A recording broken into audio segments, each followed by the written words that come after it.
रसूलों के अमाल, उसका पहला बाब। ए थेफलुस, मैंने पहला रिसाला उन सब बातों के बयान में तसनीफ़ किया जो यस्सु शुरू में करता और सिखाता रहा, उस दिन तक जिसमें वो उन रसूलों को जिन्हें उसने चुना था रूहुल कुदुस के वसीला से हुक्म देकर ऊपर उठाया गया। उसने दुख सहने के बाद बहुत से सबूतों से अपने आप को उन पर जिंदा जाहिर भी किया। चुनाचे वो 40 दिन तक उन्हें नजर आता और खुदा की बादशाही की बातें कहता रहा, और उनसे मिलकर उनको हुक्म दिया कि यरूशलेम से बाहर न जाओ, बल्कि बाप के उस वादा के पूरे होने के मुंतजर रहो जिसका जिक्र तुम मुझसे सुन चुके हो। क्योंकि यूहन्ना ने तो पानी से बपतिस्मा दिया,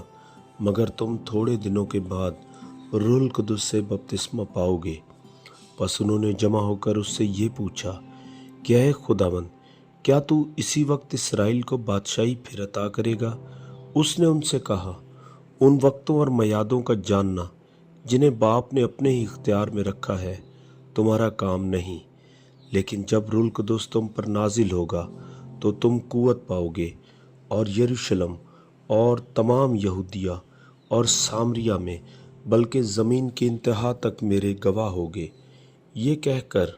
वो उनके देखते देखते ऊपर उठा लिया गया और बदली ने उसे उनकी नज़रों से छुपा लिया। और उसके जाते वक्त जब वो आसमान की तरफ गौर से देख रहे थे तो देखो, 2 मर्द सफ़ेद पोशाक पहने उनके पास आ खड़े हुए और कहने लगे, ए गलीली मर्दो,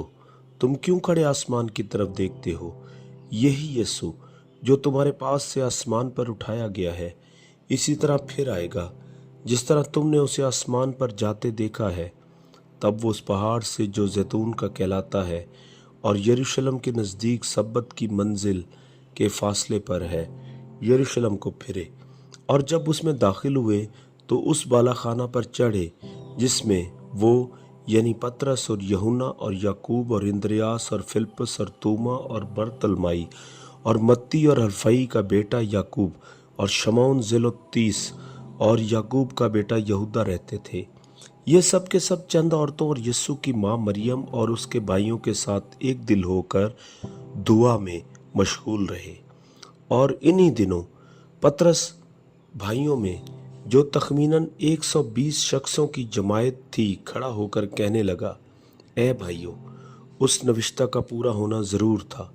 जो रूहुल कुदुस ने दाऊद की ज़बानी उस यहूदा के हक में पहले से कहा था, जो यस्सु के पकड़ने वालों का रहनुमा हुआ, क्योंकि वो हम में शुमार किया गया और उसने इस खिदमत का हिस्सा पाया। उसने बदकारी की कमाई से एक खेत हासिल किया और सर के बल गिरा और उसका पेट फट गया और उसकी सब अंतड़ियां निकल पड़ी, और ये यरूशलेम के सब रहने वालों को मालूम हुआ, यहाँ तक कि उस खेत का नाम उनकी ज़ुबान में हकलदमा पड़ गया, यानी खून का खेत, क्योंकि ज़बूर में लिखा है कि उसका घर उजड़ जाए और उसमें कोई बसने वाला न रहे और उसका ओहदा दूसरा ले ले। बस जितने अरसा तक खुदावंद यीशु हमारे साथ आता जाता रहा, यानी यूहन्ना के बपतिस्मा से लेकर खुदावंद के हमारे पास से उठाए जाने तक, जो बराबर हमारे साथ रहे, चाहिए कि उनमें से एक मर्द हमारे साथ उसके जी उठने का गवाह बने। फिर उन्होंने 2 को पेश किया, एक यूसुफ को जो बरसबा कहलाता और जिसका लक़ब यूस्तिस है, दूसरा मित्तिया को,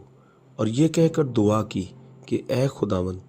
तू जो सबके दिलों की जानता है, यह जाहिर कर कि इन दोनों में से तूने किस को चुना है कि वो इस खिदमत और रसालत की जगह ले जिसे यहूदा छोड़कर अपनी जगह गया। फिर उन्होंने उनके बारे में कुर्रा डाला और कुर्रा मित्तिया के नाम का निकला। बस वो उन 11 रसूलों के साथ शुमार हुआ।